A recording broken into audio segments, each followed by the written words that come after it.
Hello, my name is Lena, and this is my Week 6 presentation. According to our text, early neutral evaluation is the process where the court assigns a third party neutral to work with the parties. Their job is to decipher facts, listen to arguments, and inform the parties of what the decision might be if the matter went to trial. The article I chose was very interesting. It discusses the positive outcomes Hennepin County has seen with utilizing early neutral evaluation in family cases, specifically related to child custody and parenting visits. So, the author, who is a mediator and evaluator in the county, reported that the program has been so successful in the first 2 years that most of the cases have reached an early settlement, reducing stress, and similar to the book, discussions about reducing cost. Dispute resolution boards are typically used in larger civil infrastructure projects, specifically ones that are high risk and have liability contracts. So these boards, they consist of a panel of experts that are chosen by the client and contractor. The panel is led by an ADR professional. And the panel meets quarterly to discuss the contract, progress of the project, site conditions, and any concerns that might be brewing. This ADR is super beneficial because parties are able to manage disputes as they emerge, reducing the potential for any future litigations. The article that I chose was an older one from 1989.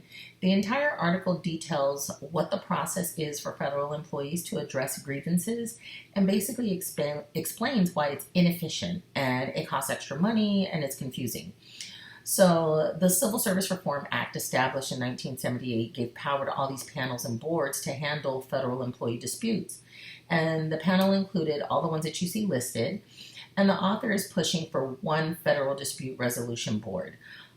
It doesn't work, all these panels still exist, but the text in the journal were similar when explaining the details regarding the dispute resolution boards.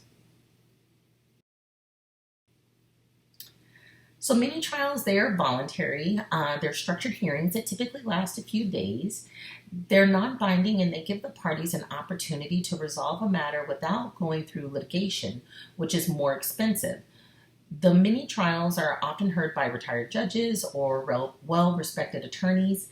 Parties can choose to have a three-person panel present if they'd like, and the parties can opt for the panel to serve as arbitrators if they're unable to come to an agreement. The article that I chose was written by two lawyers who are experts in construction law, and they serve on numerous boards and panels related to construction arbitration.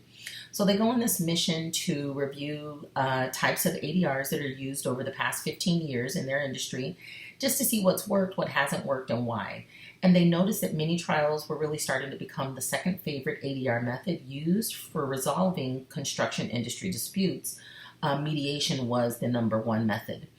In explaining the mini trial process, the article pretty much matched with the text, our textbook, except for the authors do mention that these construction mini trials, they gave examples of some that were highly publicized. Summary jury trial is a non-binding trial. In a nutshell, this type of ADR gives attorneys the opportunity to present their cases, their questions, details, all in front of a jury to see how are they going to react. This allows the parties to resolve the matter in a post-trial settlement conference.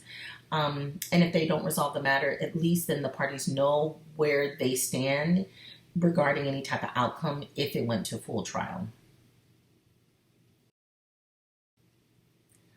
Both my journal article and the textbook point out that no live witnesses are used during summary jury trials, and they're short, lasting maybe 1 to 2 days.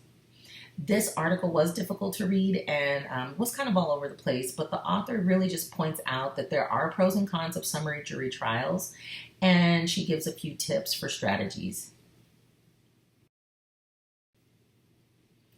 The news article I chose looks at a case in Clark County School District, and the Clark County School District Board of Trustees, they vote on a new dispute process that would utilize a dispute resolution board. Now, this comes after they had this really publicized case with their superintendent, Dr. Jara.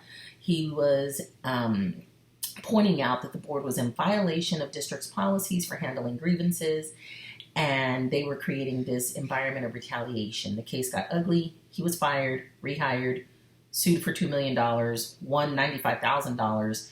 But at the end of the day, the district did end up creating a new school resolution procedure.